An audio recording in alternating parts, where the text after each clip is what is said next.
we are gearing up for our summer 2023 screening, which is going to be on July 16th at the Clinton Street Theater.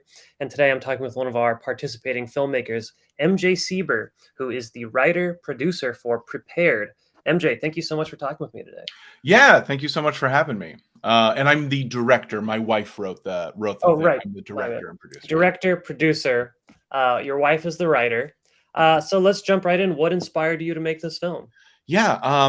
Well, we had. I guess I'll take the long way around. My wife and I lived in Seattle, Washington, for a long time. That's where we met, and we were both theater actors, and we met on stage doing a show together. And while we were there, she started becoming more and more not interested in writing, devoting more time to writing. And then came to a point where she had a couple of world premieres in Seattle and was ready to go into grad school. So she applied all over, got in all over, but we decided to come to San Diego for UCSD, and she was accepted to that program to get her MFA. At the same time, both of my parents were down south. I grew up in Orange County, and Okay. they were down south, and their health was both failing. And then so we moved to San Diego in 2019, the end of 2019, and then at the beginning of 2019, my mother passed away. 6 months later, my father passed away. Oh my gosh. Neither of these were COVID related, but it did also happen during Right. COVID. Jeez. And so we were both dealing with grief and loss, and then this isolation and the world Hmm. feeling like it was ending in various different ways. And Keiko wrote this piece called Prepared. She wrote it as a short play.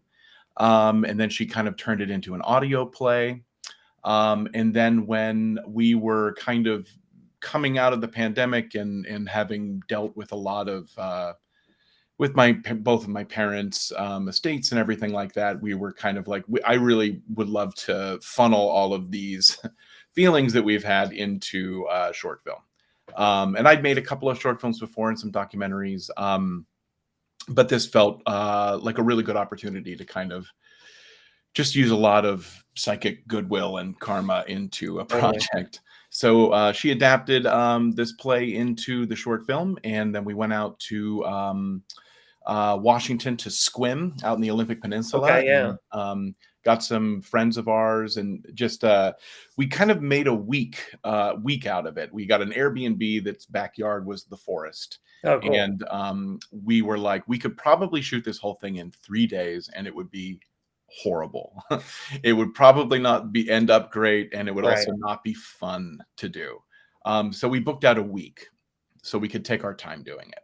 Nice. And yeah, so it was really just kind of trying to deal with my wife would ask me one of our favorite shows was The Leftovers, and there was something in The Leftovers where a character's father had died, and then the next day 20% of the population disappears.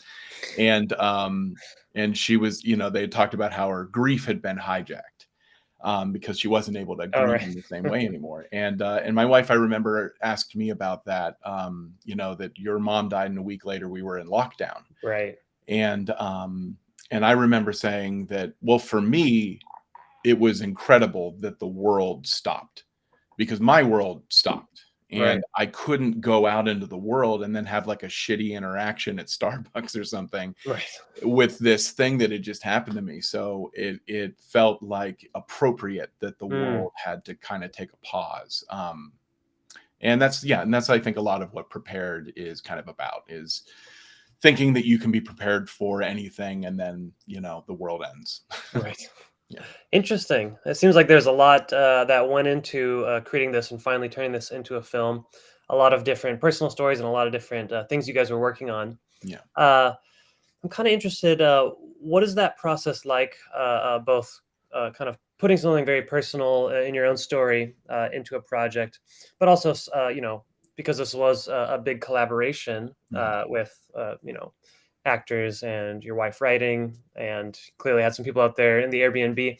What is that like to sort of collectively work everyone's, because this is a story that's certainly applicable to Mhm. us all as an allegory. What is it like working everyone's kind of emotions into that? What's it like on that set?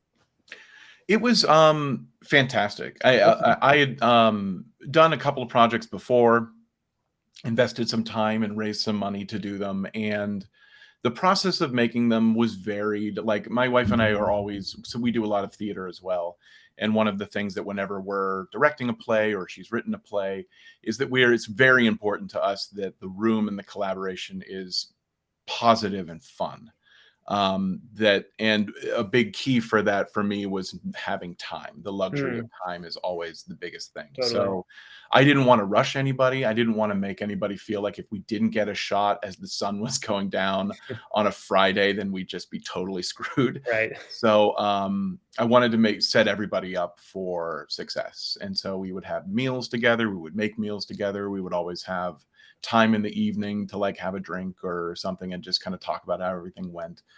There were a number of times that we shot something and we'd watch it that night, and our lead actor Aaron wouldn't be totally happy with his performance and just be like, I know I can do better than that. And so we'd like, great, we have time, let's go do it again. It's um, incredible. yeah, it was a nice process. And anything that I would be like have the producer control of again, I would, that's a big thing I would always prioritize. Is like, it's always better to have more time than to cram something into not enough time. Totally. Well, you do hear those stories about the, hellish shoots and then the product's good, but uh, I feel like it's so much better to hear about something that you put in the effort as the director producer to make it comfortable, make it fun, make it, the most productive for everyone to have this time, and the result is fantastic. I feel like that's the better mantra to take away. The penny pinching, producers in Hollywood should take note. But I'm curious. Other than that, what did you learn from this process? Yeah, I mean, that was a big part of it, I think. Like I said, I'd done some other things before, and it was always, we were always just so pinched for time. And then, you Right. would get something and not be super happy with it. And you're like, how can I edit around this thing that we didn't get the right way? Right. And also having done, like a number of like 48-hour film Oh, projects as totally. well. It's like the definition of never enough time.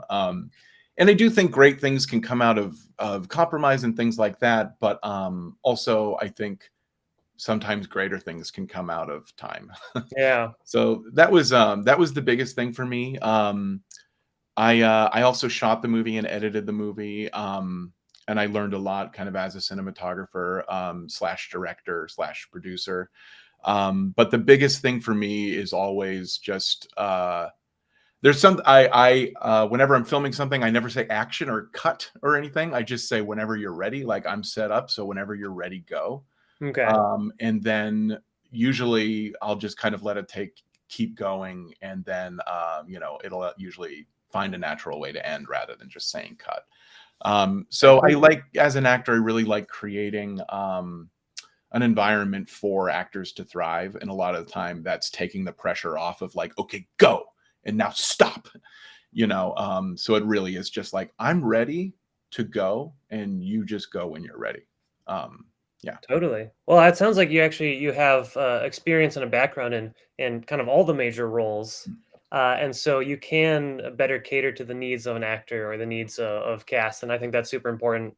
I think too many people are, a little bit, maintaining their lane and are just trying to thrust certain expectations. But it's nice to hear that you have the ability to empathize with all those roles. I mean, it sounds really great to have the room to act. I'm curious, MJ, what are you working on next? Currently, the reason I have a mustache, Hey, is my wife and I are acting in a play together in San okay, Diego. It's a new play that she wrote called Sharon. It's a great play. It's gosh, it's at Signet Theater. I'm trying to think of the best way to describe the play. It's a darkly comic mystery thriller. It kind of takes place in a small like tenement apartment building in Everett, okay. Washington, kind of dealing with gentrification, and kind of feels a little bit like a Dateline episode with a laugh track. Oh wow. Um, it's a great show. So we have one more week of that in San Diego. Okay, And then just various theater projects kind of here between Los Angeles, San Diego, and Seattle. And we're also cooking up we made a short horror film for the Seattle 48-hour film okay, festival totally. that did pretty well. And then, or we were happy with it. And so I think that we're going to aim to do not a 48-hour, but another like a short horror film in the fall. Okay, cool. And any plans to get this current play as a short film? Do you think is that I in would love to conversation? do this play as a feature length film. Okay, I just think it's so fantastic, and I would love for a broader audience to get to see it. But I think for a while, we're shopping it around to different regional theaters, okay. West and East Coast, and everywhere in between. Yeah, but it's a dynamite show. I'll send you like some trailers that I've made for it Yes, and please stuff. do. Yeah. Fantastic. Well, it sounds like you have great momentum right now, and there's a lot of stuff in the works. Is there anything else you'd like to add about Prepared? Um, I'm really excited for it to premiere in Oregon. That's having it premiere in the Northwest feels really appropriate.